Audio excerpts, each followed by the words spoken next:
called the Consumer Financial Protection Act. And this is under the guise of straightening out Wall Street, which what it did is basically took all of what was put in place by the government and said we're going to keep doing this in perpetuity.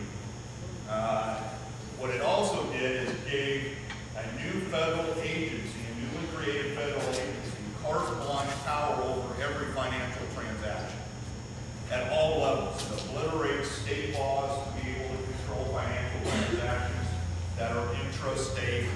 And so the way I look at it is that we've just had a year where we argued about the EPA taking over all of the energy sectors by way of rules and regulations. Then we had health care, and now they're going to say, how do we get more control over the financial sector?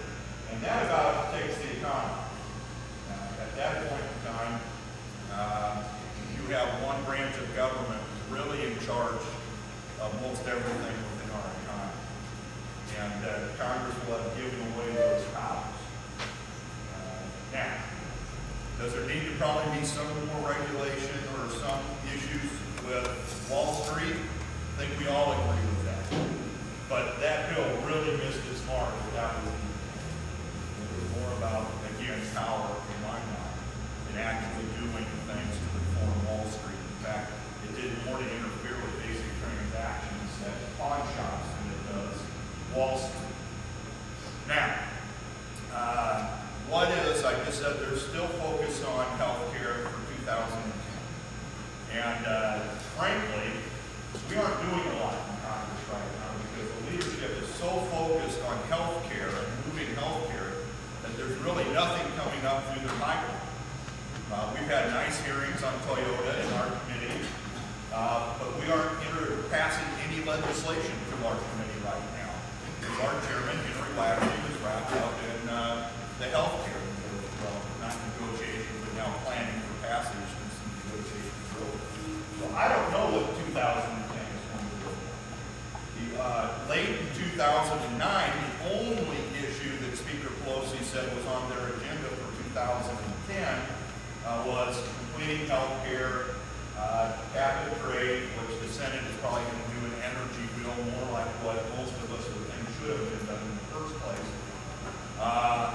And then immigration. So the only new issue thrown onto the table by the Speaker for 2010 is immigration. So that's your summary of where we've been and what I have been informed through the Speaker's office and her public announcements for 2010. Now, gentlemen in the sweater. I can't remember. We had that before, right? What's that? Okay. Turtle down. I was going to say sweater, and you're like, oh. So, first of all, start with that. It's not poisonous gas. Everybody in this room is emitting it right now. Yep. And trees take it in and put out oxygen, so does grass.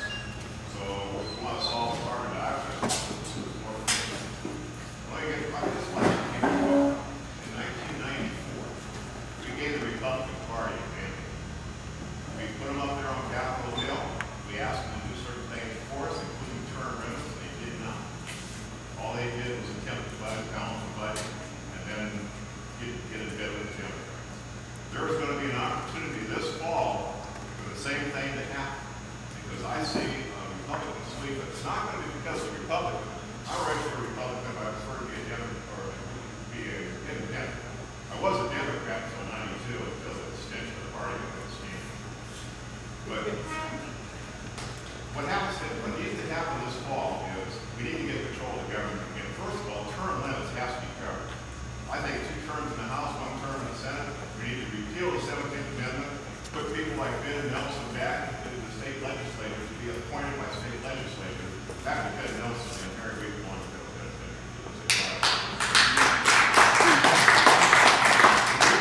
We have got to get control of this government again. I will cross the sand. You stick me in there, and the Department of Education gone. National Endowment for the Arts gone.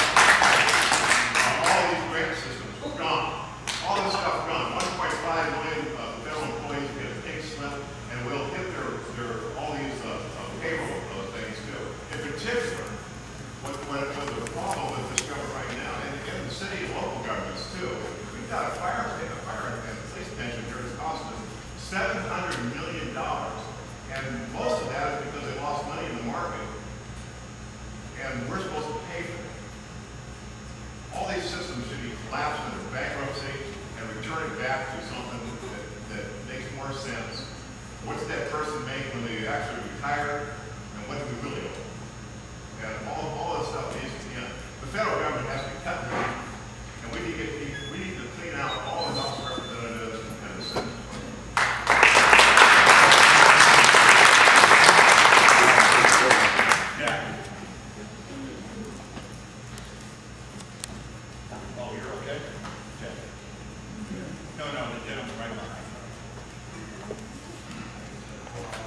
But they just give the money they took out of Social Security back to Social Security over the last 30 years. To be solved for 100 more years.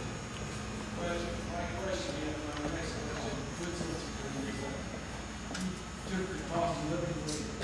I don't mind losing my cost of living, but for people who get earning $1,000 a month, give it back to them. You guys aren't giving your cost of living back. Your 2 or 3% you voted yourselves in. And you guys make a ton of more than That's very true. A couple of points there on Social Security. I'll go from the back to the front. Social Security cost of living increase for Social Security, for veterans, other pension is based on the inflation rate or the growth of GDP. And that didn't occur. So that means pensioners, whether you're veteran or Social Security, aren't getting a cost of living. That was put in during the Carter years because there was high inflation and Congress wanted to make sure that the cost of living increase for pension recipients, Social Security, veterans, kept up with inflation. So now we had actually a year of no inflation, in fact some deflation, which worried economists. Now, just a little add-on. Congress, this is our second year that we specifically voted not to accept the cost of living. So we get the same cost of living that you do this year.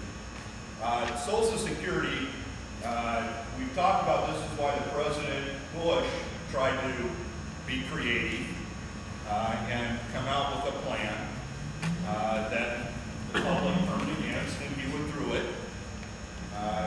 Because we knew that in 2016, 17, 18, depending on which economist, that Social Security would not be bringing in enough money to go into the Treasury by way of your payroll taxes to pay for the pensioners.